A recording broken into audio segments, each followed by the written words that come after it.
Oh, and we are live, live, live, live. Yes, come on in. I love doing Tuesday Talk. I look forward to it. My mom loves it. We are live. Yes, yes, we are live. This is going to be so great. I'm excited to do this. So excited.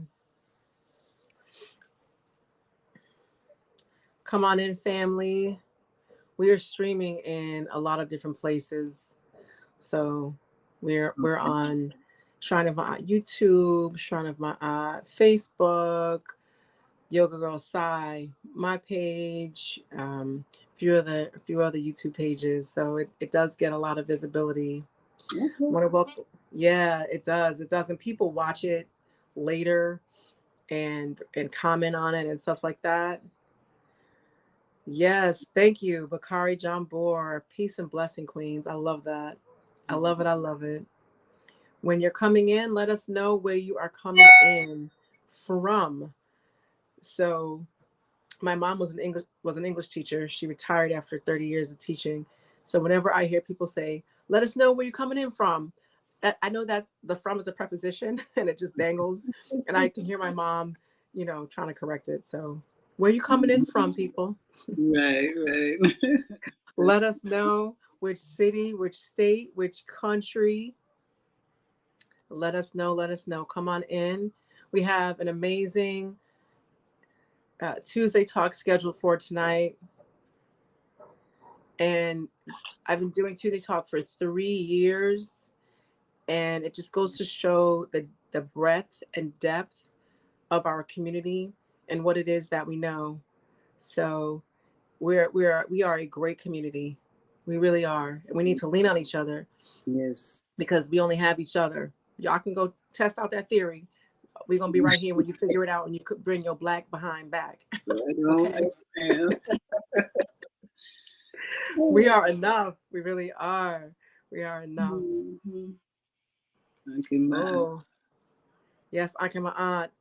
DC Senesti Naka. Ankh in Ma'at Mut Kajara. Yes.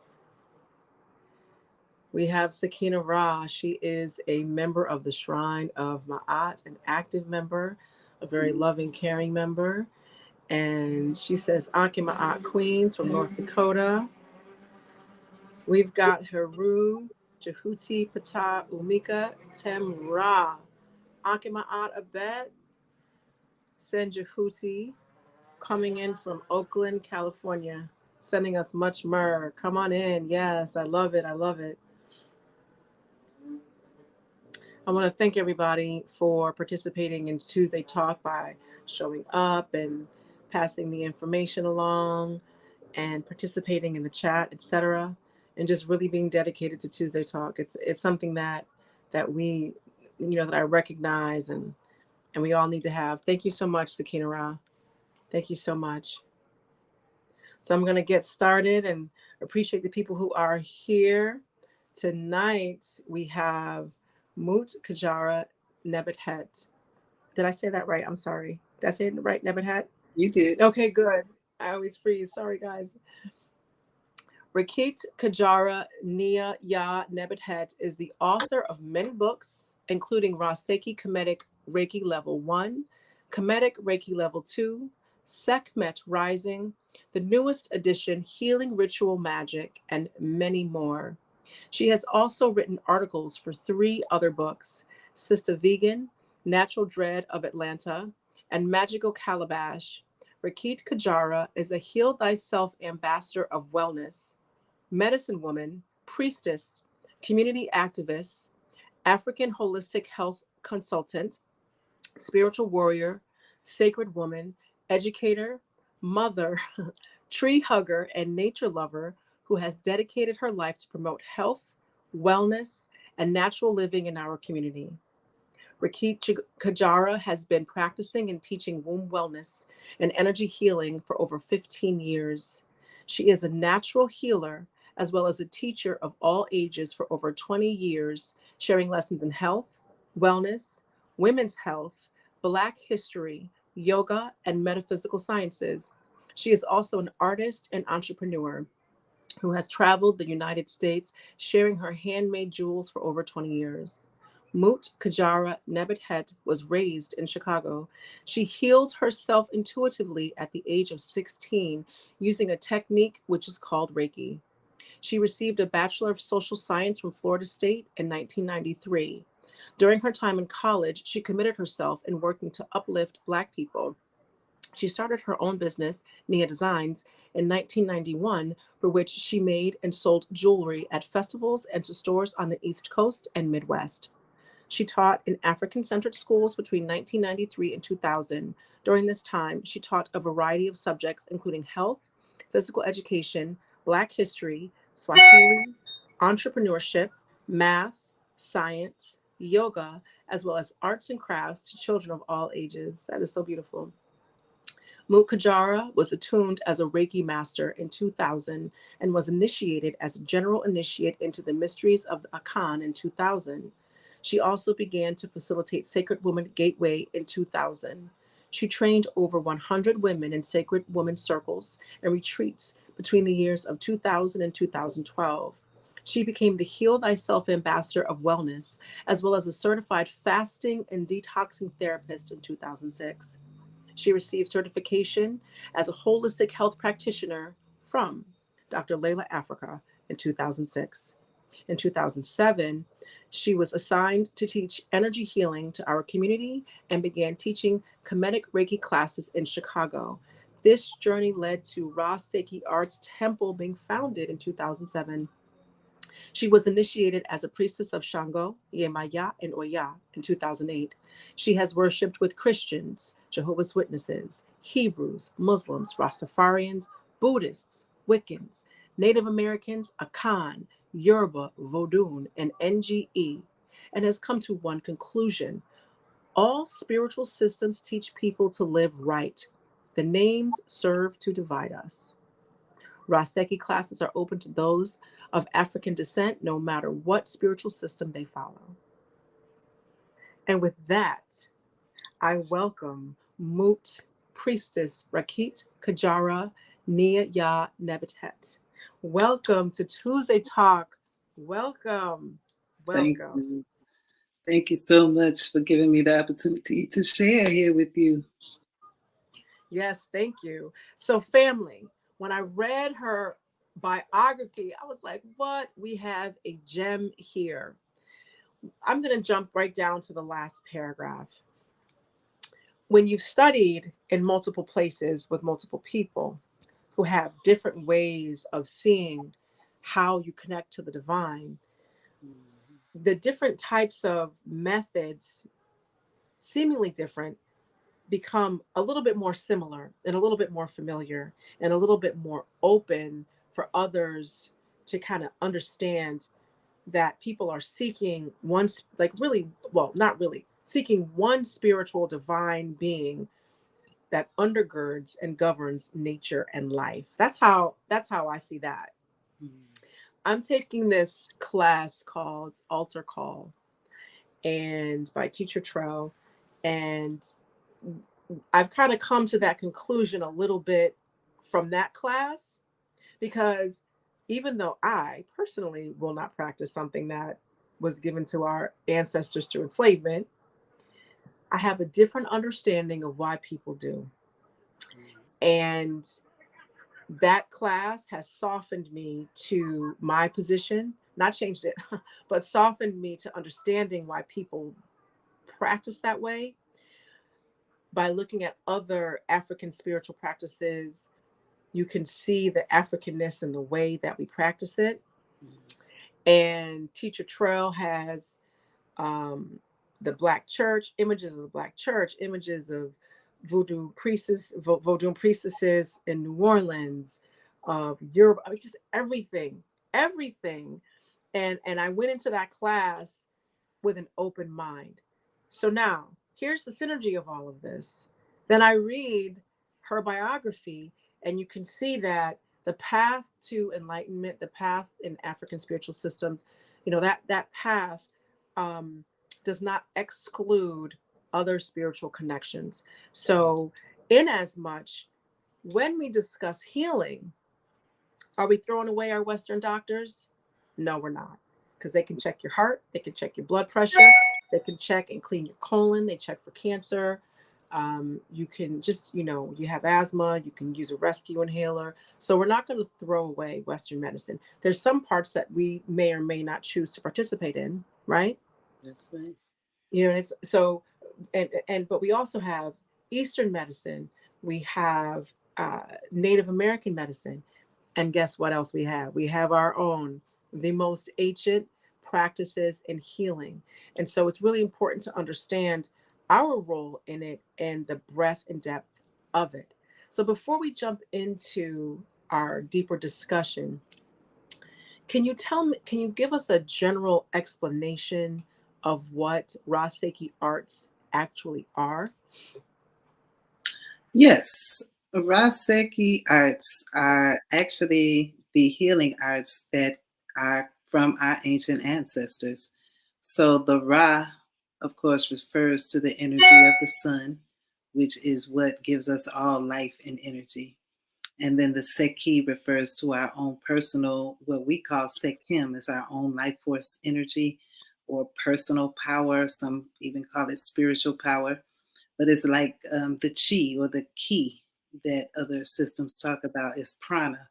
You know, Mhm. when we understand that we have this divine energy that is connected to the infinite energy, then we are empowered with just that consciousness. So Ra Sekhi Arts is here to help restore our people to the knowledge of our own culture and our own ways of being healthy and living with the sun, living in tune with the universe, living in tune with nature and all things natural. Okay. I see here from your bio, it says you healed yourself intuitively at 16 using the technique called Reiki. So did you know it was, did you know about Reiki when you used that technique, or did you use a technique and then later came to understand it to be Reiki? Yes, it was something that came to me because I was sick, I was in pain. And by that time, I had already been to a Baptist church, a Protestant church. I'd been to the Jehovah's Witness place. I had been to the mosque. So I knew there were more than one name for the Creator. I Mhm. knew that there were ancestors, there were angels, there were other entities. So when I got sick and I was in pain, I heard my spirit guides direct me to put my hands where I was hurting and to pray. And Mhm. they actually told me to call on all the energies, call on everything you know to help you to heal, in which I did. And in doing that, I remember that night I just was in a trance like state, praying, chanting, praying for healing, praying for this pain to go away. And when I woke up the next morning, the pain was gone. It Mm. did not come back. And so I had no idea of anything called Reiki at that time. Mhm. But years later, I would say about 15 years later, I was reading a pamphlet Mm. about 15. Reiki. Mhm. And when I read it, it was describing using your hands to heal. And I just said, well, I think I did that already. I'm pretty sure that's what I was doing. So I should take this Right. class so I can understand, better what I already obviously know. So I did take the class. It was actually a brother who came from New York. He was a student of Baba Samaj and also some healers from there in New York. And that's, I saw the pamphlet at the African Street Festival up there in Brooklyn. So, and that was about 2000. And we connected, and I ended up taking a class with him. And he was going to give me Reiki level 1 and 2 in that weekend. But Mhm. his spirit guides told him to attune me to 1, 2, and to level 3 in that weekend. So it was like a true activation of my own, spirit, because we all have the memory of who we are in our DNA. It's That's just right. a matter of us, connecting with that so that we can really live according to my purpose, to our purpose. Right. And so that's what it was for me, getting that attunement. It was right around the time that the Sacred Woman book came out. And I was guided to start doing Sacred Women circles. I began this path of cleansing. And I had already read Heal Thyself like years before that. So I was already on the path. So when, the Sacred Women book came out and I got this attunement, it was just, I went through a quickening. Okay. I was in my early 30s. It was around my Saturn return. So it was setting me up for my life work, getting these initiations, going through this cleansing. I did several enemas. I did a lot of personal work. And became I, I opened up my mediumship skills, which I had already had conversations with my guides who I was not seeing, but I knew that I wasn't alone from the time that I was a young child. And Mhm. so, as I went through these initiations around that time, it just kind of woke everything up. And I began to get messages and I was seeing visions and all kinds of, it was just a beautiful, beautiful experience. So that's really what opened the way for Ra Sekhi to come through and for me to connect with the great Mother Sekhmet to know, um, what I came back here to do on this planet. Mm. Mm. Wow. Wow. So you have this pain, it goes away. Let me say that again. You have this pain and you heal yourself and it goes away. And then 15 years later, you're like, wait a minute, I, I did that. That's so amazing to have a Yeah. realization, to put a name on what it is that you did for yourself. So you must have had a lot of confidence in yourself that you could do that. Yes, yes, I did. I was I was raised the only child for most of my childhood, so Mhm. I developed having. Thank you, sweetie. I developed a, a good knowing within myself. I Right. was. We were latchkey children, so I spent a lot of time alone. But again, I knew that I wasn't alone, and Mm. that really did help me. I remember having experiences of being in certain places and hearing a voice saying, "It's time for you to go now." And I would Mm. leave and then later find out that some kind of fight broke out or some mishap happened, and I was able to avoid it because I listened to my intuition to tell me to go.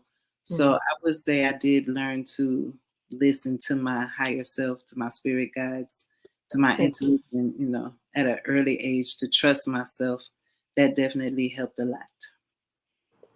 That's really that's really mature. Mature isn't quite the right word, but it's really like you were listening to your guides, and what your purpose was kind of coming out of you at that time without even you knowing it, guiding you to make those decisions. So what is the difference between uh Reiki? Let's talk, let's before we do the difference, what is Reiki? What's Reiki? So Reiki is that union of the infinite energy with our own personal life force energy.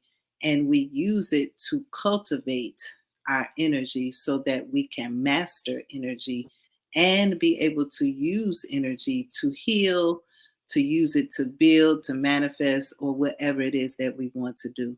So I personally feel our ancient Kemetic ancestors were, I mean, people still to this day can't figure out how they made those pyramids. And I But love it. I know, right? I And it's love that. because they were masters of energy. They Mhm. were able to move things without the great machines that they have built over time. They were able to fly, and project themselves through time and space. And so, that's where we come from. And so the energy of Reiki is that, is the energy of high frequency vibration that is connected to the infinite energy that's around us, so that Mhm. we're able to be the greatest, the gods and goddesses that we are, basically. So right now we use it primarily for healing, because Mhm. we have a lot of healing that we need to do. We have Mm. suffered through so much trauma. I We have see. suffered through struggles, through things that no one else on the planet has suffered through. And so the Reiki for us is really for us to bring ourselves into balance. Mm. And the difference is our system is much more complete. It's a spiritual based system, it's an Okay. African centered system. And so we understand that other people came along to take bits and pieces of our culture to use it for themselves, which is great. It's fine. Asian Reiki, it works for a lot of people. But it's like the difference between the Catholic Church and the Holy Rollers Church. You could go there to, the Catholic Church, and, this. Oh, my connection. What's going on? Okay, you can't hear me. So the energy when we're Oh. doing our Reiki is much stronger. Can you hear me I still? can hear you. I can hear you now. Okay. Good, good. So it's, we don't have, because it's just more full. We're using sound therapy, we use crystal therapy, color therapy, aromatherapy, everything in our healing practice, in our Reiki sessions, because we need all of those things in order to bring ourselves into balance. So our system is it. We stand on the foundation of Ma'at. Mhm. We have to heal our minds. So we start with reprogramming ourselves to remember that we're supposed to live with good character and integrity. That's right. Because how can we, heal without that? You know what I mean? So it's a purification of our minds. We purify our hearts. Most of us are walking around, we have been heartbroken. We are having a lot of heart issues and heart disease because our hearts have been broken over and over again as melanated beings in this society, dealing with racism, dealing with oppression, and the effects of it that we've had to deal with and still deal with to this day. So we have to purify our hearts. We have to make our hearts lighter. When we talk about living with Ma'at and having our hearts as light as a feather, how do we do that? Most of us don't have a clue.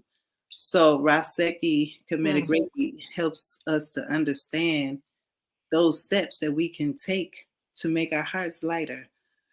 We also deal with the physical body, and most people, when we get sick, that's the first thing that we think about healing, because we get the pains in the body and we want to address the pain. So with Western medicine, they're going to give you a pill to numb the pain, but that's not the cure. No, ma'am. We have to go deeper, to really heal. Because, excuse me, we don't want to be on those pills for the rest of our lives. That's not natural for anyone. We should be, and the body is capable of healing itself.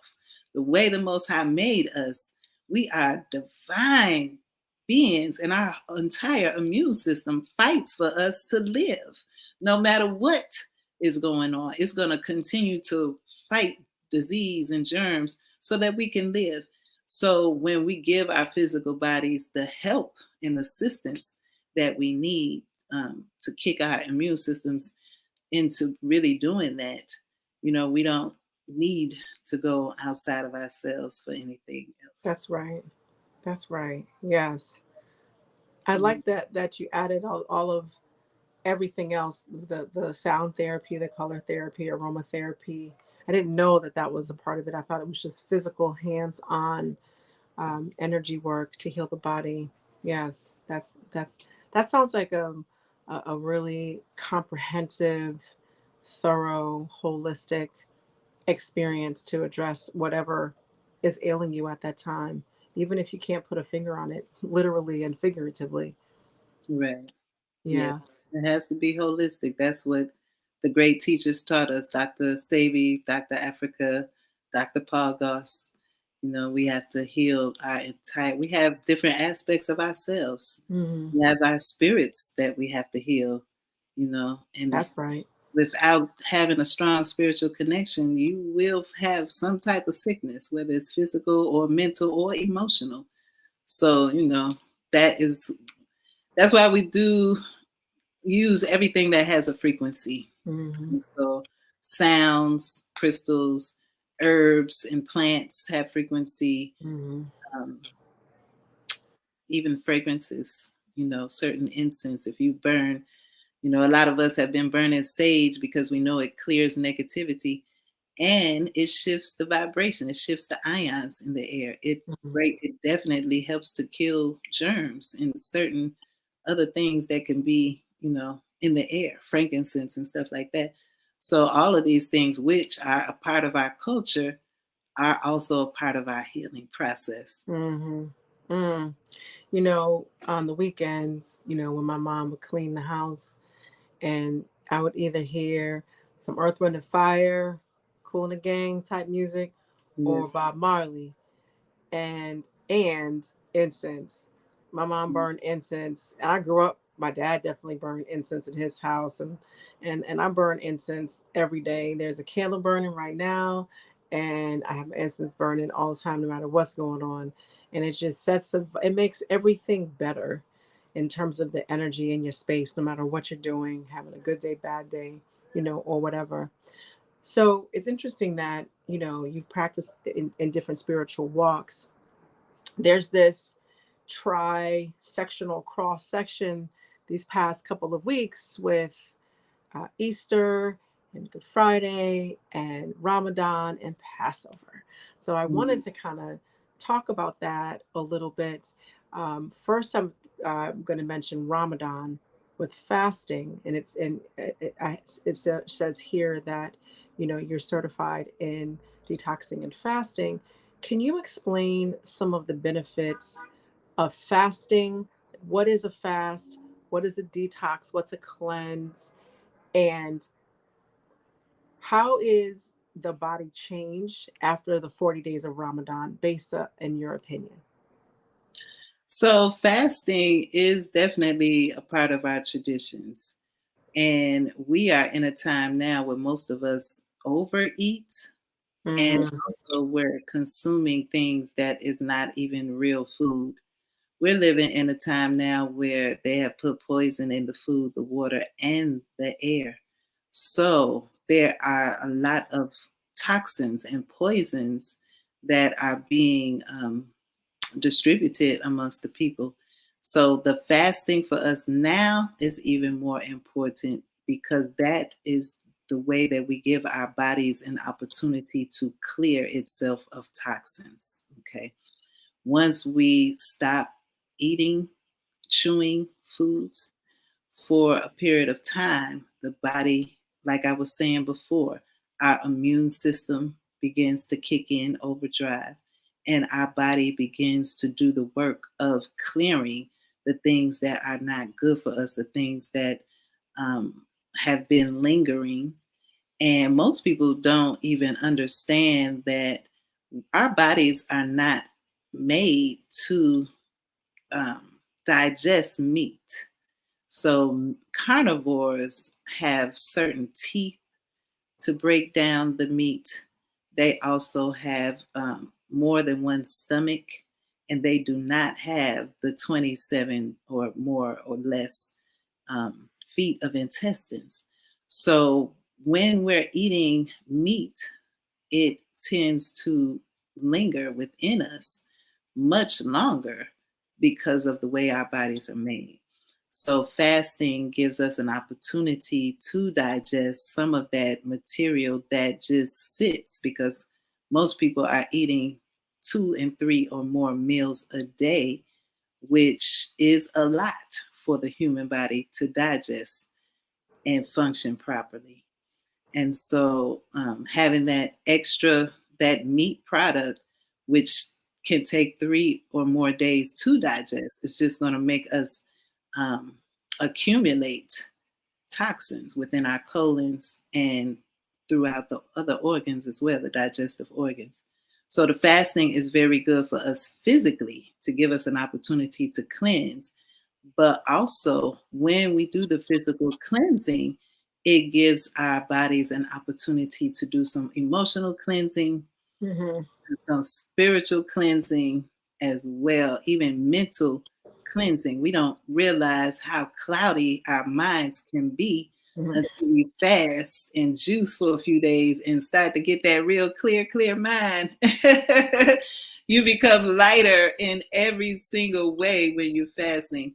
So that is why the spiritual systems have set in place a period of time for the people to take the time to fast and to it's also about self-control and mastering yourself, Mm-hmm. because to be able to stop eating for a period of time, it takes quite a bit of discipline. And that discipline is also um, a part of our spiritual power, right? That's It's a right. part of our uh, mastering our being. If we can't control ourselves and what we eat, then we probably can't control ourselves in other ways as well. So, that is something that is a grown up thing, but we can also allow our children to learn as young people the importance of fasting for those reasons. So it's something that, everyone can benefit from. And I know anyone who knows someone who is fasting, they might be irritable for the first few days because it's just, that adjustment period. But once those 40 days or whatever period of time is over, those people are shining brightly, light as a feather, happy, peaceful, just a joy to be around because they've done that work, that internal work. Fasting gives us a time to, just like we're releasing the toxins from our bodies, we have an opportunity to release the internal stuff that may be going on with us. That's right. So That's we right. get that chance to do some shadow work, some inner child work to address whatever other issues that might need to be addressed. One thing about us when we go through traumatic experiences is that we tend to want to push it back to the back of our minds, act like it didn't happen. And mostly that's a defense mechanism because we got to get up and go to work. We got to, be with the family. We got all these other things that are there. And so we might not have the time to address our feelings. So when you take the time to fast, that's a perfect opportunity to address some of those things that you had pushed back, and just imagine everyone doing that every year, once a year. We all fasted. Just imagine how much lighter our community would be. We're very thankful for those who do. And even if you don't fast for Ramadan, you still have an opportunity because our ancestors would fast all through the year and especially during certain seasons. So that's why, the Passover, I think they call it Lent, I believe, it happens at a particular time Mm-hmm. because it's a seasonal change. And many of us remember our grandmas coming out of the winter, moving into the spring. Everybody in the house had to take that castor oil or cod liver oil or poke root or whatever, something to clean yourself out. This is it's a big part of our culture and our healing as well. Yes, and I remember being a child, and you would see little red douchebags hanging in the shower, Yes, and that's I had right. no idea what that was when I was a little girl. I'm like, what is that? But when you get older, you recognize that there is this, just like what you were saying, there's this memory of what it is that our ancestors did, oh, Mhm. so long ago. When I first started fasting, just the mental clarity is like something that you would never have before. So I started trying fasting like right out of college, Mhm. um, and so I was putting things together, walking in this path, not realizing that I was walking in this path.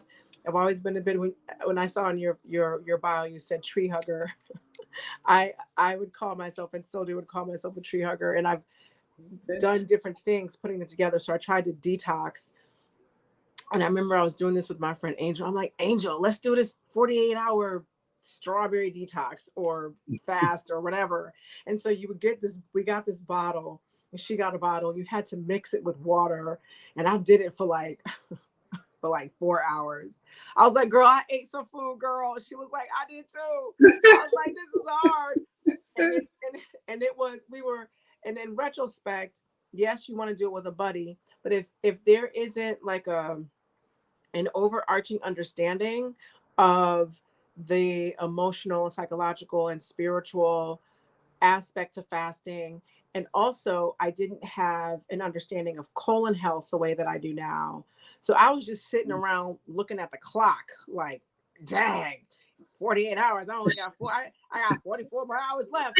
And it was a good effort, but that's not exactly how you do a fast where you're just sitting and watching the time. Right. A fast has kind of an oxymoronic name to it because it actually stops you from doing certain things and slows you down in the amount of food you eat, in the kind of food you eat. And it really makes you sit still like your great grandmama used to make you do. That's and you know what I'm saying? And so you're still, and you have an opportunity to reconnect with your physical body. You reconnect with your physical body first. Then you're able to connect with your emotional body. These are the things that are tangible. Your physical body you can touch right now. Your emotions, we all know what emotions are. Then you can connect to your psychological mind. That's when you really start getting a little deeper. right. Then you can tap into that spirit world. And in between the psychological connection and the spirit world is that clarity in your mind that the first time you can think that clear, you like, what? I've been Yes. through this for how long? Are you kidding me? I can That's think right. like this. So Mhm. your physical food does contribute to your spiritual existence because the Mhm. spirit and the mind, the body and the spirit are connected. They're not disconnected. They're not in separate entities. So I just remember having that experience, and my dreams, they're more vivid. It's amazing. It is amazing. And I recommend that everyone do that. I also remember giving myself my first enema. You give yourself an enema while you're fasting, and you just feel so completely cleaned out physically, and just it is completely totally worth it to do your fast with some guidance. Now, on a sidebar, this is how I feel my body is when I cleanse. Just like you said at the end of Ramadan, everyone's happy. You know that song Lionel Richie sang, "Hello, is it me you're looking for?" So the hello part is how I Mhm. feel that my insides are, from my Mhm. mouth all the way down to my colon. Like you could just Mhm. say hello and you'd hear it on the other side. Because I be feeling so clean and chipper and happy. I'm already energetic, but I just be all, Mhm. you know what I'm saying? Anyway, Yes, that yes. being said, one of the reasons we do Tuesday Talk is to give you tangible tools to heal. You know, we've heard about how uh, Reiki is something that isn't just a physical touch. There's aromatherapy, sound therapy, crystal therapy, all of that goes into it. So I ask you all to look into Reiki, read it for yourself, learn about it for yourself. These are tools that you can use that are tangible tools immediately to keep you in your Kemetic space, your African spiritual space, and your Pan African space. Okay. Second thing is, we also talked about um, the colonic, not the colonic, the enema that you can give yourself. I want to dive into the importance of colon health, uterine health, and the prostate. Sorry, guys, Mhm. I live in New York City, so we had some visitors go by. So let's shift and talk about colon health, the health of your uterus, and discussing fibroids, which is something that is plagues a lot of Black women, as Yeah. well as prostate health. Yes. So most people don't realize how close the colon is to the reproductive organs, and understanding that they're just right next to each other. So if your colon is impacted, it's going to automatically affect your reproductive organs because they're right next to each other. And so I remember Dr. Africa used to always say disease begins in the colon, because of the amount of foods that we're eating and the types of foods that we're eating, and the body is not able to, the body just cannot possibly digest meat every day. If you're eating it even once a day, every day, it's just too much. So over time, the colon becomes impacted, and that means you become constipated, because if you're not making a bowel movement every time that you eat, just like a little tiny baby, you are constipated. Okay, that the body is meant to work just like that. Okay, so most people don't. Most people go once a day, some people even less than that. And when you get to that point, then you know that it is a problem, and that those enemas would be helpful. Taking some herbs that work as laxatives like aloe vera and Cascara sagrada can be helpful. And then even getting the colonic is also something. Fasting, all of those things should be done, because until you get back to that place where you are making 2 and 3 bowel movements a day, then you're on the path of disease, really. So it comes in the form of fibroids for women, a lot of even having cramps when you have a menstrual cycle. You're not supposed to have cramps. If you're eating light and eating right, you won't even know when the cycle is coming, because that's just how the body is meant to work, I That's suppose. right. No, I agree with you on that. You know Yeah. what I mean? So, and then for the men, so many of them are now suffering with the erectile dysfunction and such. And again, it is directly related to the foods that we're eating and the lack of cleansing that we're doing. So for us to maintain good health and to have longevity, you know, to live past 50. And we've seen so many Black men last year. It was like every week, it seemed like someone that we all knew and recognized was making their transition because of health related issues. So all of those things start with a compacted colon. It starts with us being constipated, not drinking enough water, not taking herbs to help our bodies to clear, not doing any fasting and detox, and some people not even exercising and moving, because if you're not moving your body, that's automatically going to lead to constipation as well, because things get stuck when you don't move. That's true. So, and those things contribute to that womb disease and the disease with the prostrates, which those are serious problems in our communities. And I'm hearing even, and maybe 20 years ago, that was an issue for women in their 40s, 50s, men in their 40s, 50s. But now these things are affecting women when they're in their 20s, and the men as well, having the problems Awful. in their 20s and 30s. But it's directly related to the amount of poisons and toxins that are in the so-called foods that we are eating. Mm-hmm. And especially for us melanated people, a lot of us live in food deserts. So we can only get things to eat from the corner store. We're not able to get any fresh fruits and vegetables and stuff like that from the corner store. Most of the time, it's something in a package that has 20 million preservatives in it. And the body can't even recognize a lot of those preservatives.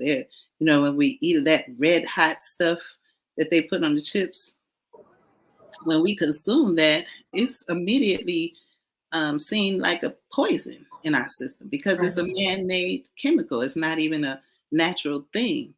And so that is a part of the problem. So to really heal ourselves, we have to have more knowledge. We have to change those eating habits and stop eating that slave food. You know, there's no reason why we should be eating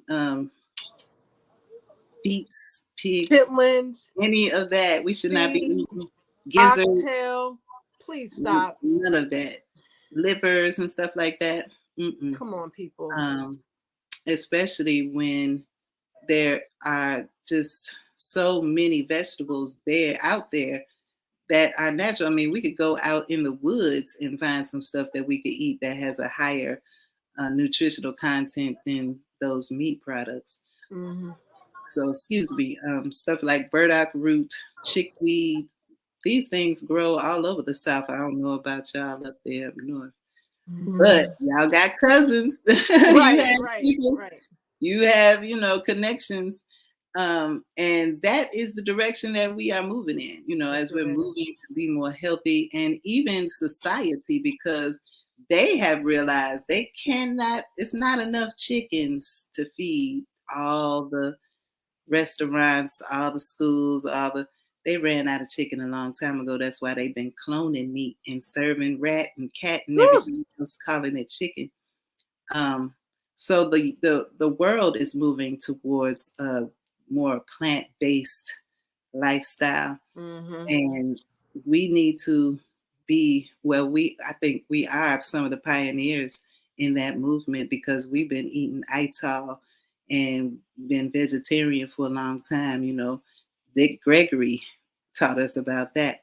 So we definitely will benefit from continuing to move on that path, to grow our own foods, to go ahead and invest in those heirloom seeds that are not the Monsanto seeds, but the Mm-hmm. real, like real food from the Most High. We still can get that food, y'all. Don't let them fool you. And we should, because that's how we maintain health. And when you travel to other countries, going to Jamaica or Mexico, and especially Africa, you will see real food. And when you eat that food, you could taste the difference, and your body can feel the difference. Mm-hmm. Mm-hmm. Mm. So you bring up a lot of really good points. I'm gonna go back to when we were talking about colon health. One of the things that my mom had me do when I was a little girl was when I went number two, she wanted to look at my poop. Mm. And she said, so when you go number two, don't flush it, call me so I can take a look at it. And Mhm. when I thought that was normal, and it should be normal. And I Mhm. understand now what she was doing. She was making sure that I was having regular bowel movements, Mhm. and she was checking the health, if you will, of my poops, of my Right. stool. And I look at my poop every day. Every time I poop, I look at it Mhm. because little little tidbit on Abut Seshat. There you go. Mhm. And it's because that's how I was raised. My mom looked at my poop, so I was looking at my poop when she was looking at it. And I just continue to do that. What does that teach me? The girth of your poop is directly related to the space in which it's coming out of your colon. If your Mhm. poop is thin, you have an impacted colon. You have poop around the rim of your whole colon. I'm not using the right terms because I'm not a doctor and I whatever. But this is information that's good. And when you do a cleanse, when you change your diet, when you eat your apple a day, when you have your roughage, when you're drinking your water, you could take your Cascada Sagrada. Um, your poop is going to have a thicker girth, okay? Mhm. Because that means that it's filling the space of your colon. The size of your of your stool is the size of the space available. So if it's small and thin, then you have an impacted colon. You got to fast, you got to detox, cleanse, you got to do a colonoscopy. Why should you fast while you're giving yourself an enema? You fast so your body can stop bringing in new food. It can Right. digest what you have, and meanwhile you're cleaning out what's already there. It's like a club. When it's packed, the fire marshals say no more. You got to wait for people to leave. It's the same thing. This is a really great analogy, people. I think you Mhm. understand what's going on there. Okay, so Mhm. there's that. um, if you're not pooping every time you eat, it is not healthy, period. I remember going to college. I poop every time I eat, period, my whole life. Mm-hmm. I met some girls, they were from the deep south, and she was saying that she pooped once a week. Mm-hmm. And I was like, That's I had never scary. heard of such a thing. Had never heard of that. So I didn't even know that was a thing. Right. And so I was like, you only poop once a week? And she was like, she said to me, ew, you poop all the time. You're always pooping. I'm like, ew, you have poop in your body. Right. You're walking around with poop in your body. And I intuitively knew what goes in's got to go out. So you should poop Mm-hmm. as often as you eat. I remember this conversation like it was yesterday because I just had no concept of this. Because my mom, you know, I don't know if you'd call it plant-based, but it was plant. It was based around plants, meaning we ate a lot of vegetables. I ate a lot of roughage. Mm-hmm. She cooked a meal every day. She didn't feed me a whole lot of fast food. When I went with my dad and my half brothers, we'd go skiing. I got McDonald's with my dad. I knew that it was so much fun. We went, he'd pick us all up. We go skiing at McDonald's, had a good time, fall asleep in the van. He would drop us off. But for the most part, that I ate healthy food, checking my poop once, every time I go. It's really important for you to be on a cycle and for you to understand that things are cyclical. What comes in must go out. It Right. is balance. It's reciprocity, if you will, in the sense of keeping everything in line.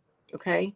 So I just want to kind of nail down on that. That's something you can do. You can have an apple a day. You can eat your roughage. You can go get an enema bag. Give yourself an enema. Get your colon checked. If you're 50 or older, do what your doctor says to keep your colon clean. Okay, this is low hanging fruit, pardon the pun, and it's something that you can do when you immediately get off this call. Cascada Sagrada can help you as well. Now, let me say this: if you're going to use Cascada Sagrada, if you're going to give yourself an enema, stay home.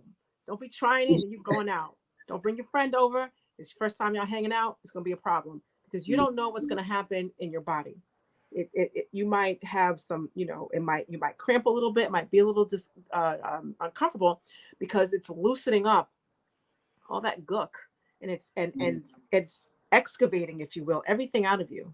All right. It's worth it. Do it. Drink your water when you do this, have your electrolytes, and it might feel like a bit of an exorcism, but it is a bit of an exorcism. You're going to feel better in like 3 or 4 days. Okay. Absolutely. It's worth it. And then on the other side, you're going to be like Rocky when he runs up the Mm-hmm. steps. You're going to be like, yay. Where's the camera? Yay. You're going to feel so much better. Once you feel that, there's no going back. That's You'll right. always, what I'm saying? You'll always know what that feels like. So when you don't feel like that, now you have a marker of health. That's one marker of health that you have. All right, people. Again, tangible tools. I'm not Google. Amazon. Mm-hmm. Google on Amazon. Look on Amazon for an enema bag and Cascada Sagrada. Make sure it's organic and it's heirloom. And get working on your health, guys. There's this packet called Washout, and I was working someplace. This guy's Jamaican. He was like, "Do you cleanse?" I said, yeah. Do you fast and stuff like that? We're talking about enemas. Yeah, I said, yeah, I do that. And he mentioned to me Washout. I was like, "What's that?" And then he explained to me what it is. It's this little bag, it looks like a yellow envelope. It tastes awful. It's the worst thing ever on the planet. It's so good for you though. If you take it back again. Hello, is it me you're looking for? That's how you're gonna feel. All right. So we've given you some good stuff. I hope that you guys use that. Now I want to shift to, let's focus on the uterus and fibroids. What are fibroids, and what herbs would you recommend for shrinking them and getting rid of them completely? So fibroids are a combination of toxins that are in our body. It's mucus that we are holding in our wombs, and also emotional energy. So even though we don't see sadness, it becomes a thing in our bodies. And one thing that it can become is a fibroid tumor. And so they are they can be different sizes, and they could cause blockage in the womb.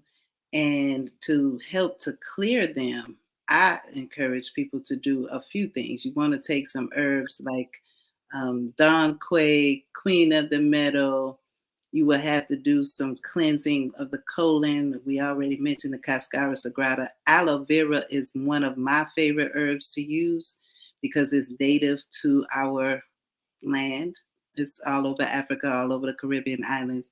And it helps to clear mucus from the body, wherever the mucus is. I Mm. always suggest aloe vera as well. Also, doing castor oil packs because the castor oil can help to break down those tumors. So you basically just rub it all over the womb and then put a hot water bottle or a heated blanket over it so that the warmth can help that castor oil to really be absorbed into the body. And doing that every day consistently for a period of time can help to break down those tumors. Also, the yoni steams. Now, not just the regular old yoni steam, like you really will have to find a yoni steam practitioner who knows what they're doing because they can steam your womb with particular herbs that will also help to break down those fibroid tumors. Um, One of our favorite people, a herbalist that is known for her womb detox tonics, is her name is Dr. Eshe, and we call her the Herb Lady, and she has a list of women who has taken her products and have been able to release those fibroid tumors naturally without surgery, just with taking those tonics. And then, of course, you do have to change your eating habits. You do want to do whatever emotional clearing that you need to do. So, if you're sad or mad or angry about something, you need to have a conversation about it. Most of the time, in order for you to lighten your feelings, it's just having an actual conversation with someone to tell them about your feelings. So the tumors are like feelings that have been held in for a long, long, long, long time. But once you start to open up and speak about them, that too helps them to dissipate and to break up as well. So those would be my Oh, suggestions. wow, that was awesome. Can you? So I see Shankashi's in the chat, and I have Seneb Cortia. These are women who are members of the Shrine of Ma'at. Can you name one more time the name of the herb lady, and so that someone can write that in the chat, and I can tag it so that we can all see Oh, yes. Her name is Dr. Eshe, Eshe, the herb lady. the herb lady? Can we Hmm. find her online in Yes. Brooklyn? She's in Atlanta. Sorry. Atlanta is little New York. Right, right, right, But right. yeah, that's her name right there. If you Google her, I'm sure she would come up. And I believe she's been making those herb tonics for a good 15 to 20 years. So I know at least 20 women myself that have had good results from using her tonics. Um, but also doing the changing of your eating habits, doing the exercise, the workouts, the yoni steams is all a part of that healing process. That's one thing that we really need to know as a community, because a lot of times people will come to us, medicine women, the natural women who are healing, and they want a quick fix. And when you have been having your body in a disease state for many years, there is no quick fix. There's going to be some hard work required That's for right. you to restore your body back to a place of balance. And so that's why Dr. Sebi would just bring people all the way to Honduras, let you stay here for a month, 2 months, 3 months, even up to 6 months or longer, so that you can actually change your eating habits, so that you can actually, give your body what it needs to restore itself. Mm. So, natural remedies work. I've been doing them for over 20 years myself, about 30 years, to be honest with you. And I've helped put cancer into remission and all kind of other things like that but it's always a combination of things. It's the Reiki healing energy, it's the affirmations and the prayer work, it's the herbal remedies, it's the sound therapy, it's all of that. You know, we are in a state of disease. We want to go hard with it. You know what I mean? But the young people say, go hard or go home. It's no better time to go hard than when you're trying to heal yourself. That's right. That's the time that you want to do the fasting, the juicing, and everything else that you can. Because again, the water that we're drinking, if you're drinking water out those plastic water bottles, it's poison in there. If you're drinking water from your tap, it's poison in there. It's poison in the the things that they're spraying on the vegetables to keep the little bugs off of them. It's poison in those packaged foods. If you're eating any fast food, you mentioned McDonald's earlier. Now, the McDonald's from 30 years ago is not McDonald's today, okay? So sure. Any of that fast food that they're serving, it has a bit of plastic in us. They told us the Subway bread has the same thing that's in a yoga mat. You can smell it if you have a sensitive nose. So I'm just saying all that to say, there are a lot of poisons that we have to clear from our body. And the tumors, they are a combination of those poisons that we cannot digest, but also mucus from the mucus forming foods, the poison in the water. And then we cannot forget it's the spiritual disconnect. Excuse me, the emotional trauma that we go through. Because again, like all of us who are dealing with heart issues, we've had our hearts broken several times and still healing the heart. And how do we heal with love? So it's so many things, you know, when it comes to healing that we just need to be more conscious of so that we can bring ourselves to a higher state of being and then raise our children to be in a higher state of being, because we don't even want them to get to where we are right now. That's the whole purpose of us learning and changing and doing something different. It's not just to benefit ourselves, but it's also to benefit those who come after us as well. So they never even have to be in a disease state. Exactly. So yeah, I had to blow that out. Don't want to burn the house down. don't do that. Thank you for that really in-depth explanation, especially as it pertains to the fibroids. Now let's shift to the prostate, and then we'll do erectile dysfunction. What can we do so that our men can have healthy prostates? So for the men, I would say one of the biggest contributors to their problems is the preservatives in the food. So sulfates, you know, men like to eat a lot of sandwiches, but that white flour is glue. You know what I mean? If you mix white flour with water, it can be a glue-like substance. So that is something that men should avoid, I would say. And then the sandwich meats, those hams, the sausages, the hot dogs, that's just there's a lot of chemicals there. There's very little actual food there. So restricting and avoiding those things would be at the top of the list. The pizza and all that junk food and stuff like that is definitely hurting a lot of men in their sexual functions. But also for the men, Dr. Africa used to talk about having sexual seasons. So if you pay attention to the animal kingdom, they have a mating season. Most animals, they do not have sex with each other all year round because there's other things that they have to focus on. So they have a season. And so for us, we don't have that type of culture right now. I'm sure that we did in the past. But the over releasing of the seminal fluid is also a contributing factor to men having the erectile dysfunction. So basically, men are being active too much these days, especially our men. And it's a big part of it is because, when we were living in a more natural setting, the brothers would be out hunting, climbing trees to get the coconuts, doing all kind of extra things physically. So they were using their energy in a more physical way, in other ways other than sexually.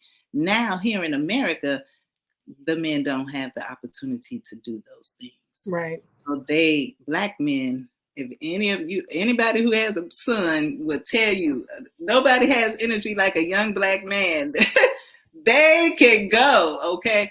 And because they don't have the outlets unless they're playing sports, they have a lot of energy and they tend to use it sexually because they have to channel it. Otherwise, it'll build up.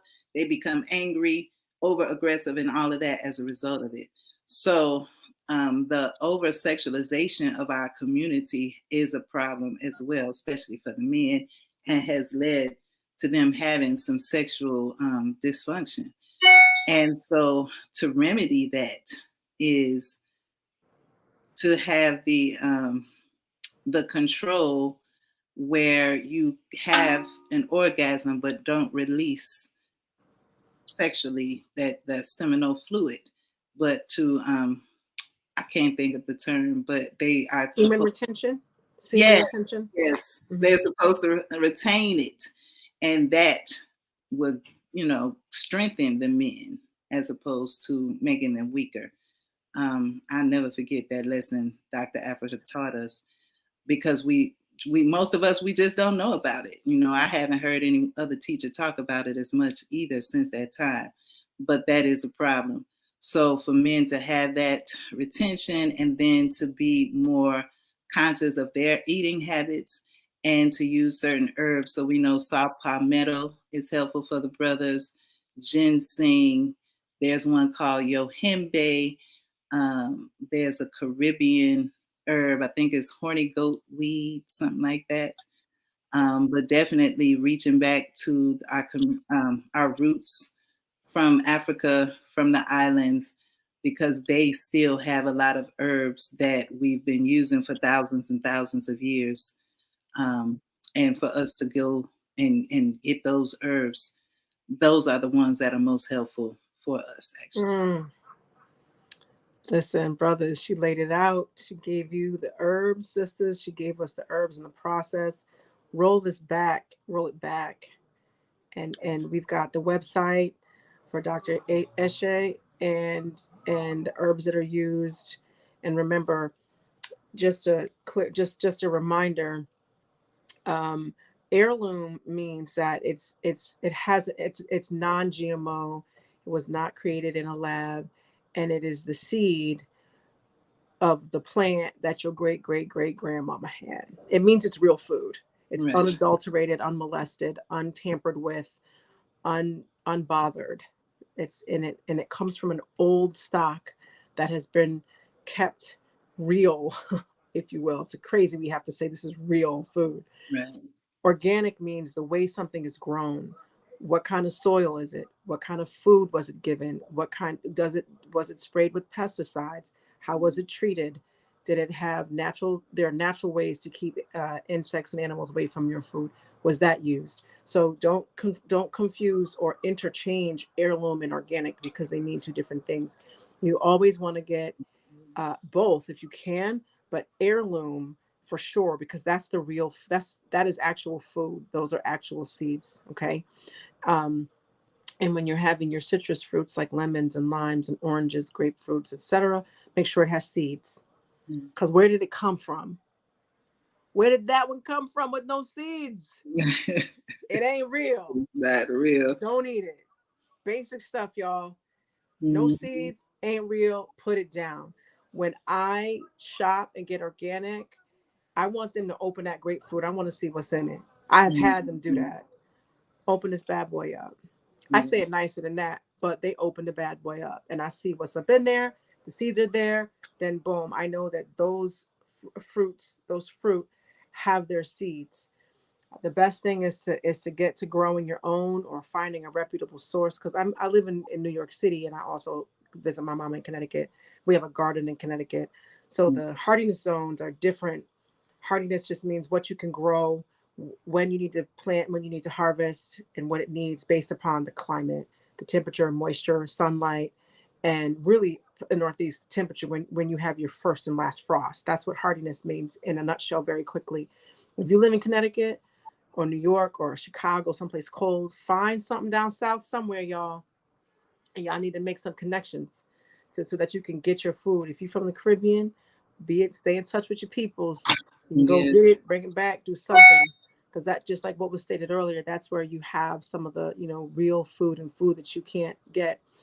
I went to Guatemala in 2010 for 10 days at a Spanish school, right? You fly in and you take this 4-hour bus ride across the country into Guatemala City. This lady picks you up. My mom thought I was crazy. She's like, how's she gonna know it's you? Well, she's gonna be outside holding a sign with my name on the sign. Like, she was like, Sai, you're going to Guatemala and you're waiting for a lady with a sign with your name on it? I was like, yes. Anyway, the lady with the sign picked me up, go to her house. I'm exhausted. And I was a little mentally drained because I knew as a Black woman in Guatemala, I was the tallest person there at 5'4", the blackest person there. And so clearly I'm not native to Guatemala. And I knew my Spanish was going to keep me safe. So I was a little mentally drained because I had to think and speak in Spanish immediately, right? Boom. So we get to the lady's house. I'm exhausted.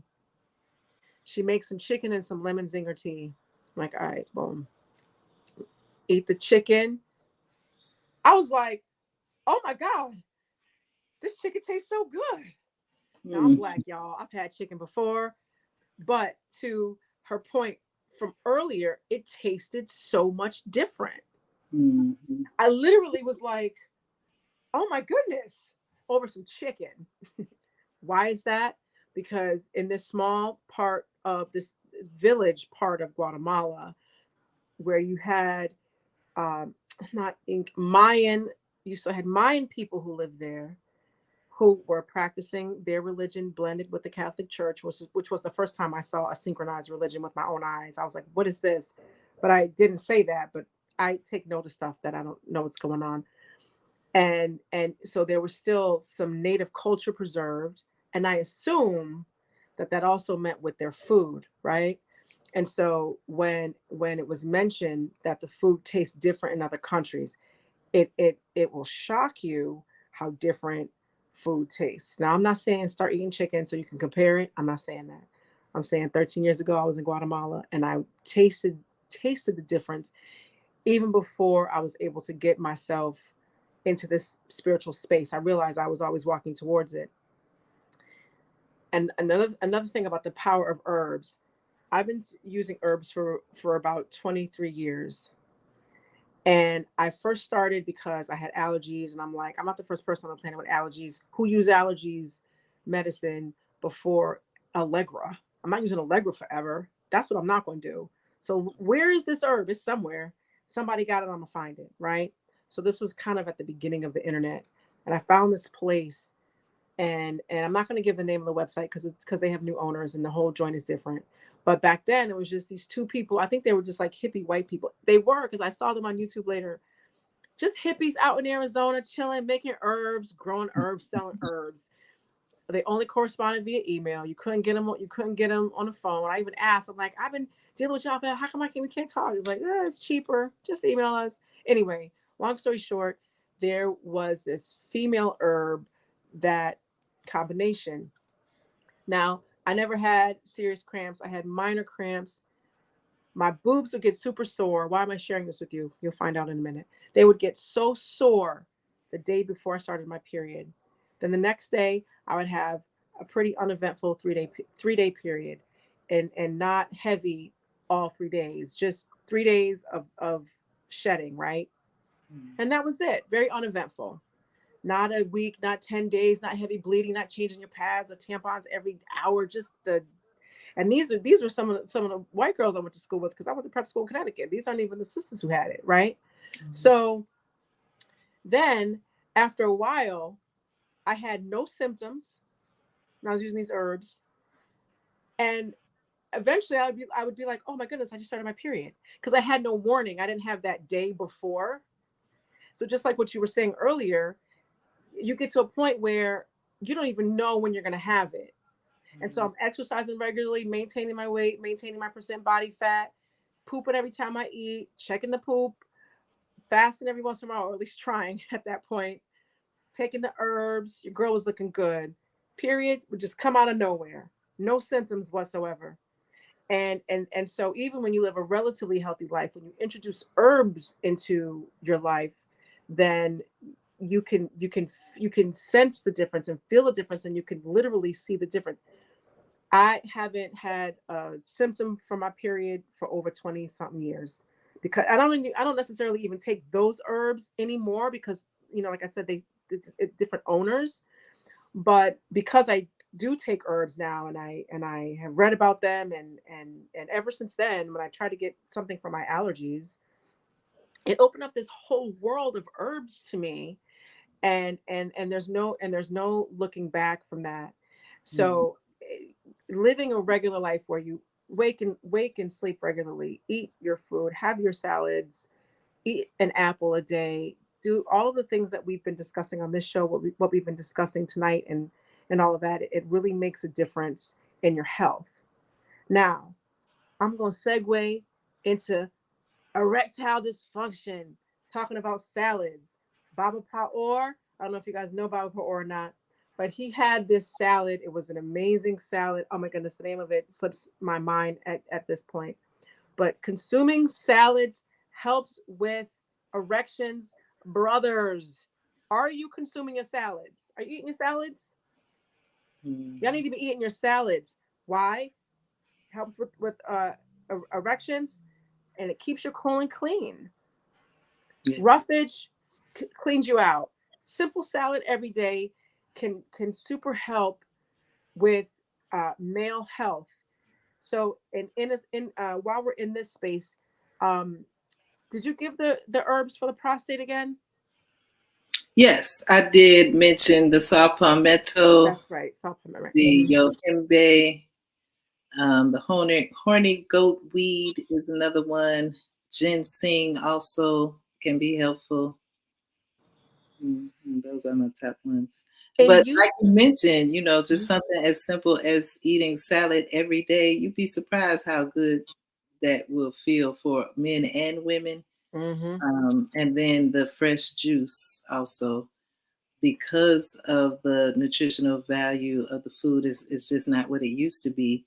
When we're juicing, we're able to get the higher concentration of minerals and vitamins which our bodies need to function properly. So, then when they took the seeds out of the plants, the seed is the reproductive part of the plant. So, of mhm. course, it's going to affect our reproductive systems, but also it took out a bit of the nutritional value of those plants, those fruits and such as well. And so we have to do things to replace it at this time. Right, right, Mhm. right. Okay, good. There is a question. Is it okay to use the castor oil treatment with a hot towel wrap? Oh, yes, absolutely. You can use a hot towel. And also, you can, if you want to get real good with it, you can put the hot towel over you, over the castor oil, and then plastic wrap around that to make it stay warm longer, and then sleep with that overnight. And that is the full castor oil pack treatment. Hmm. Could you put it over like your whole stomach and just break off everything? You sure Or- can. You put it Okay. from the liver all the way down, because the liver, if your colon is impacted, then your liver is likely needing some cleansing as well. And Mm, so, all of those organs in between the liver and the colon will benefit from that castor oil pack, and even the colon. And then for the men, they would putting the castor oil right on their bottoms and sleeping with that. I would suggest the tighter underwear, sleeping with that with the castor oil. It really will help. Castor oil is like a magic bomb for us when it mm. comes to dissipating cysts and tumors, and even breaking up mucus in the body before it turns into a tumor. Mm. It's preventative. Okay. Absolutely. Oh, awesome. Okay, good. So we have a question. Ignorant question. Yoni cleansing is for grown women only, or are virgins really too young? So, in as much with that, I've heard of yoni steaming, and my question is, how is it steaming the labia majora, the labia minora? How does it get into the actual uterus? Is there any kind of insertion? Like, what are the mechanics for the yoni steaming? You gonna have to go get you a steam soon. But I'm telling you, just how you were cheering when you do that enema and you feel that cleanse, it is that for the yoni. Okay. So Right. basically, they're going to make a nice tea and put it under a chair that has a hole in it, and you just sit there. And they will put a gown over you so that the steam stays in, and you just sit there and allow the steam to move through your body. And so, the yoni is the bottom opening that we have. We have the mouth is the top opening, the yoni is the bottom opening. So that herbal medicine is going to go up through your womb. It's going to affect your colon. It's going to go up into those organs that I was just speaking of, up to your liver. It'll fill you. It's a beautiful divine healing process that comes from us. This is our stuff here. This is our traditions. And definitely it's helpful for a young woman if she has cramps, because even if she's a teenager and a virgin, not having sex is part of it. But a lot of our teenagers suffer from the cramps and the PMS and stuff like that, which the yoni steams can help with, because those cramps are a byproduct of toxins in the body, usually because the colon is impacted. So I do suggest, and I have a teenage daughter who I have taken to steam. They don't need to go as often as older women do who are sexually active, but yet and still, it is a helpful treatment for anyone who has any issues with the womb, especially. I'm excited Yeah, about you're this. gonna have to do that. Like when you asking how does it work, I'm like, what, sister? You haven't been on the pod yet? I haven't, because I didn't understand the mechanics. I'm like, that sounds like it's gonna hurt, like steaming off, No, all my girl parts. not at all. It is a beautiful. In fact, it's one of my special self-care rituals that I do for myself every few months or so. I try to do it, a few times a year, um, because it is such a divine releasing, peaceful, healing time for the womb. Though our womb is our sacred center, and we don't give it enough love and attention, mostly. So this is a way to give back and to restore the womb. So I'd suggest every woman out there, if you haven't tried it yet, go ahead and do that for yourself. Make an appointment, find you a good person to go to that you could. I have one sister that takes care of my yoni. I don't go to anyone else because she does such a good job. And her space is called the Sweet Spot here in Atlanta. She has people who travel from all over the world to come to the Sweet Spot because she makes it such a beautiful ritual. Mm, When mm. yeah, I'm telling you, she's going to it's just a whole thing. It's like a 2-hour session. You're not sitting on the pot for 2 hours, but she's going to talk to you. It's just a lot more involved in it. So it becomes a really beautiful self-care ritual. And, that's the time that we're in right now. We're taking better care of ourselves.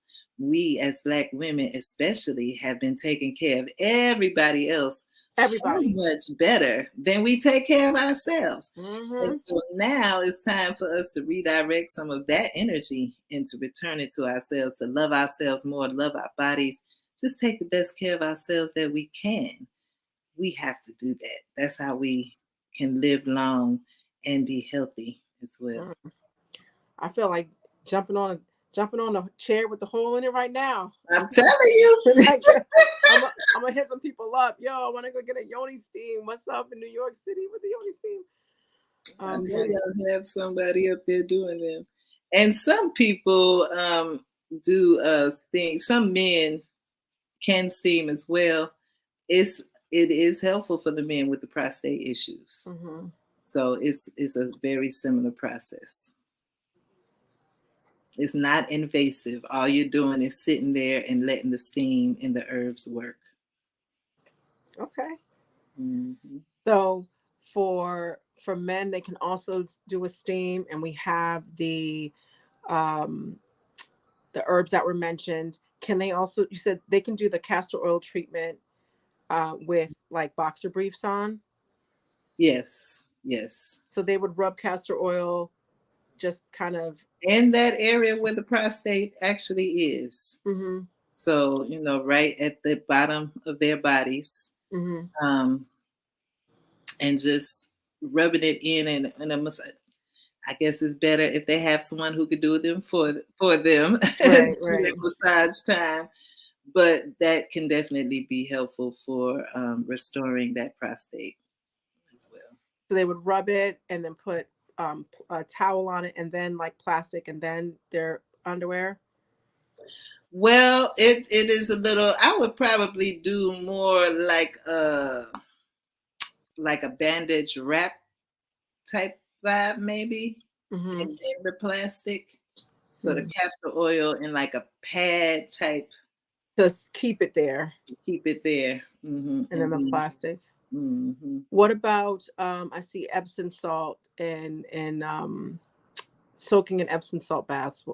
What's your opinion on that? Epsom salt is definitely another way of keeping the womb cleansed and clear. And even for men with pain and prostate issues, soaking in that tub.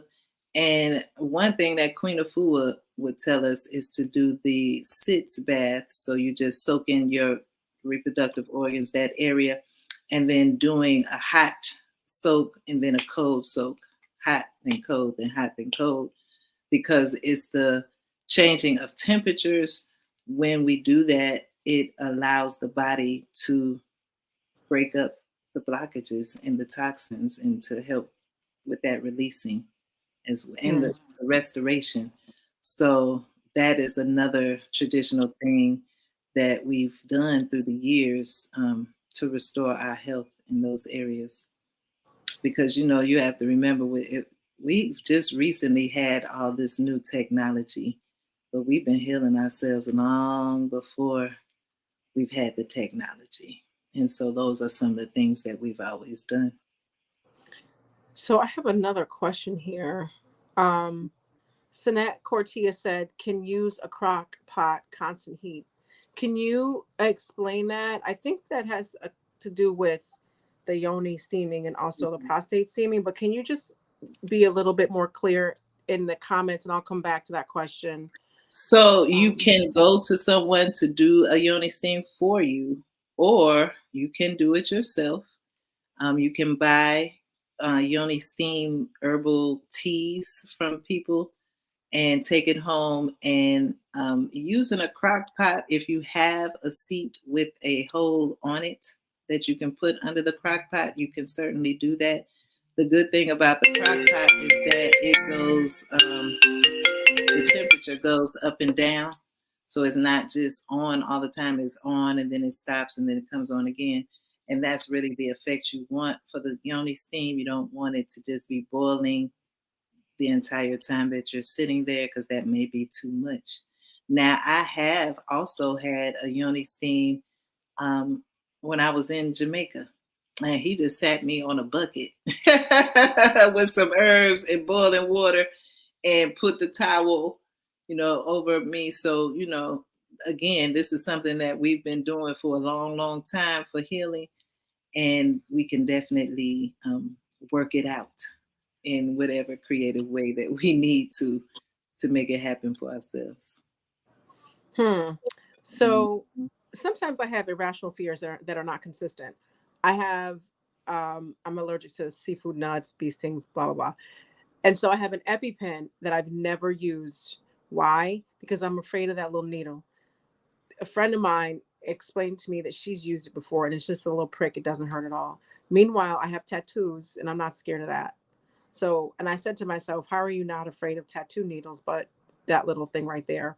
Now, I absolutely love hot, hot, hot, steamy, sweaty yoga. I love it. So Mhm. if I just remember when Bikram Yoga Harlem, when the Bikram Yoga Studios in New York existed still, I remember this one night, it was raining, it was in the summer, it was a Sunday night class at 6:30. It was packed. It was just sweat dripping off the walls. It was so hot and I loved it. So I'm not afraid of the heat and the steam, but every time I hear, people have doing yoni steams, I'm like, oh my goodness, that just sounds so scary. So I think that listening to you talk about it, especially like if I'm going to cheer like I do when my colon's clean, then I feel like I need to jump on this literally and figuratively and not let some kind of crazy buildup in my head stop me from having that. So if you've had any kind of rational or irrational explanation as to why you haven't tried it, try it. When I get off this, I promise you I'm gonna hit some people up and so I can get this done here in New York. I'm excited about that. Um so are there any other questions? Cortia, I'm waiting for you to explain a little bit more what refresh. Oh, she said, yeah, if you could just be more clear about the question. Let me see. I'm just reading some other questions. Okay. There, someone asked for the guys. Oh my goodness, where was it? About if they should stay away from pre-made and here it is. Should we avoid those store-bought enemas like the pre-made enemas? Yes, I would say yes. I'm I try to avoid most store-bought stuff, especially if I can make my own alternative. And for the simple reason is that when you make it yourself, you have control over what's in it. So I definitely have done, series of enemas through the years, and you find different results with different ingredients. You can control how much you're adding and things like that, which really do make a difference. And you know, I always tell my students, no one could tell you what's best for you better than you. So when you're making your own products, you have that ability to tune into yourself to see what it is you need, how much you need of it, and so on and so forth. Mm-hmm. And so I always encourage people to do it yourself. If you cannot, for whatever reason, and the store bought one is your only alternative and you're constipated, you need to go, then I would definitely say go with the store bought one because it's better to use that than to have nothing at all. But if you could take the time to do it yourself, to do some research to determine, do you need to use olive oil? Should you add cayenne? Should you do a coffee enema because they work differently? Then you'll have better results. I agree 100% with me fiddling around with it before I had a cultural or spiritual context into which I was doing it. You learn from your mistakes and like for example, when my friend and I did the juice fast, the 48-hour juice fast for like 4 hours, I would never buy a bottle of juice to fast. Right. I would never do that now. Why? Because when I was drinking the other stuff before, it just tasted like sugary fruit juice. And now if I when I fast, you have or juice, you have fresh organic seeded fruits, and it's in conjunction with your teas and water, etc. And you can totally taste the difference, and your body can taste the difference too. And I had a friend who was ill, and she was trying to healing herself holistically, and she got this guy to help her juice and all the ingredients I agreed with, and because she ran it by me to see like what does this look like, and one of the ingredients was a bottle of like Tropicana orange juice, and I was like, well, all that other stuff is great, but this is just a bottle of sugar, and I'm surprised he's even having this in this diet, this cleanse. Right. It's making me question his authority. Like, are you kidding me? Don't drink that. So, and I had that knowledge because I did that before with the 4-hour, 48-hour juice cleanse I was doing versus what I grew into. and understanding it. So it's better to do your own research and with reputable sources. Try things yourself. Remember, you're gonna stay home for those couple days and figure it out, and you'll see how it affects your body. You know, when I did the master cleanse before I was initiated, and then during initiation we do a fast and a cleanse, and it's different, and you just learn. And then I did the washout with the Cicada Sagrada, and so 3 different ways to do it. You know what how your body responds to it and stuff like that. So it's worth it to just kind of fiddle a little bit and figure it out. It's gonna work. Yes. It's gonna work. But like was stated, you get to control it, and it's just a better learning experience, not just with the herbs you're working with, but your body and trusting yourself. So that's my suggestion to you, Sanjay-san, and to anyone. So let's see. I don't think that we have any more questions. Can we please drop the PayPal in the chat? You all, those of you who are here from the very beginning, know that we have a well-educated and practiced Reiki master here, and we should definitely let her know that we know this by making love donations to her PayPal. Cheryl, can you drop her PayPal for me, please? Let me see where. It's hard for me on my phone to do it. There we go. Thank you, Jason. And you don't have to do it now. You can do it now and later, like now and later's that we don't eat anymore. You can hit it up now and you can hit it up later. Okay. So I just want to thank everyone for participating and for being on Tuesday Talk. And for those of you who were here at the very beginning, we have a very special guest on tonight in learning the breadth and the depth of our healing capabilities. And just as was stated earlier, we are, people use Reiki, Ra Sekhi Arts to heal, because that's what we need right now.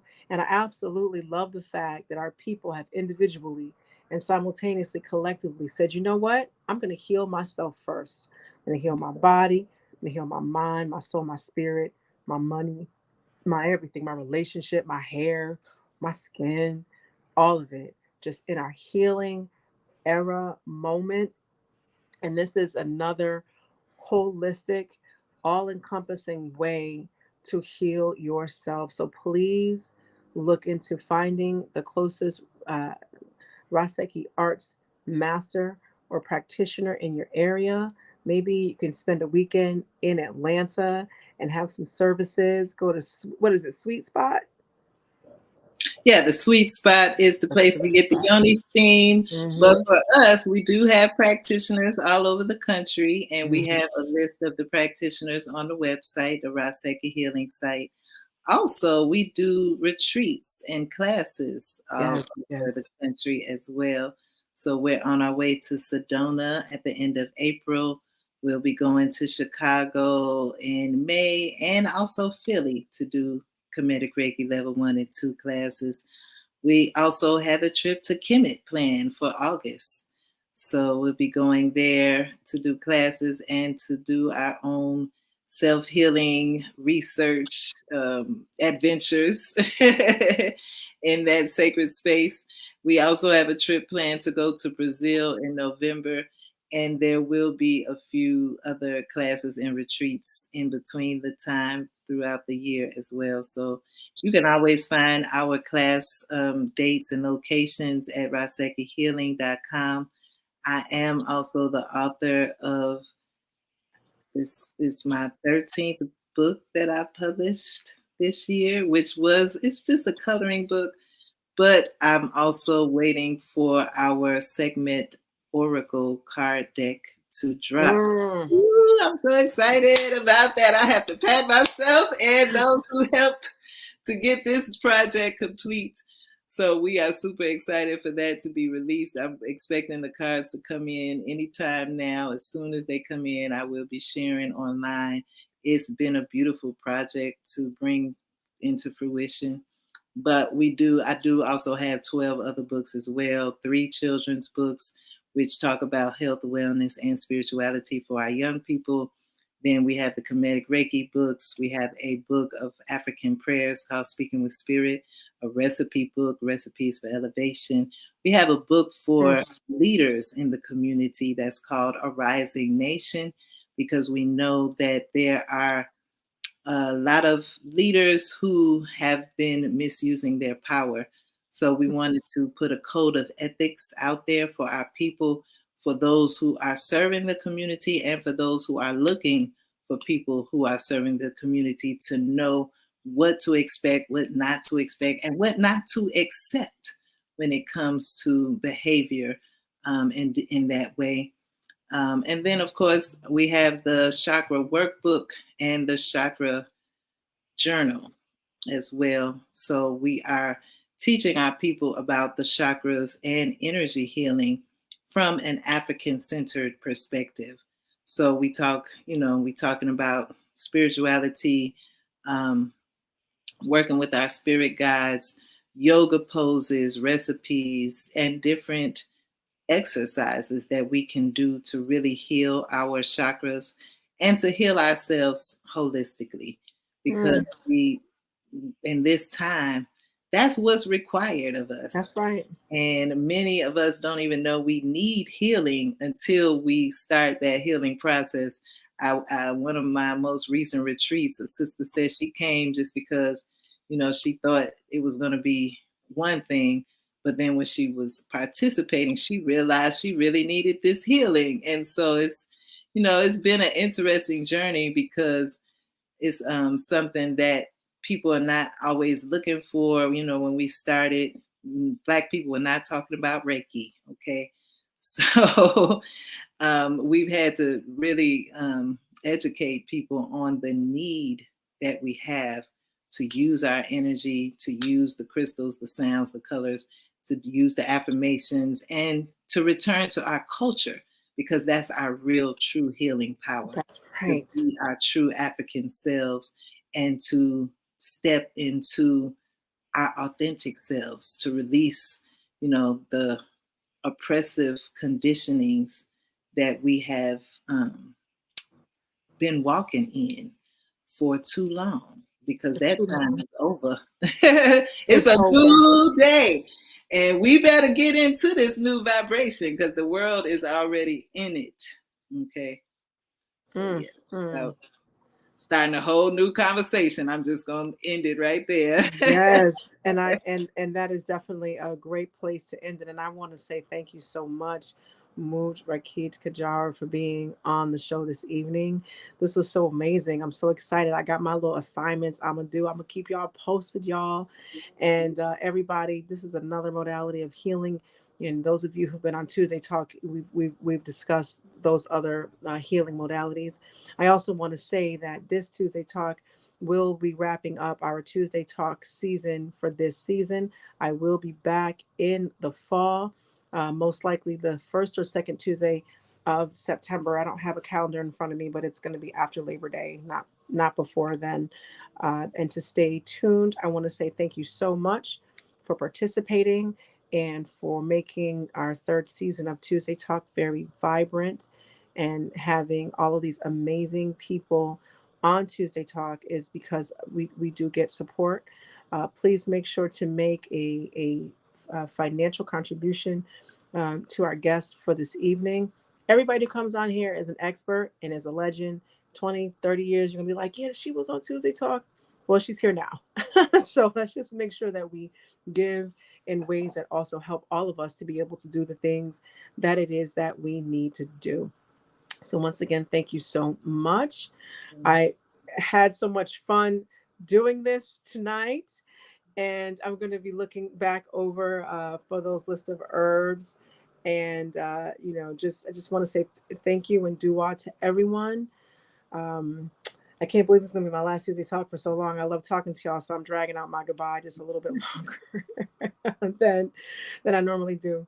If there is a topic or a person or something that you think would be a fit and good for Tuesday Talk, then just email me at Abut Seshat at shrineofmaat.org. If you DM the shrine, I'm not getting it. I'm not gonna get it. It's just Brian and Nika aren't gonna get it and give it to me. It's not gonna happen. Okay.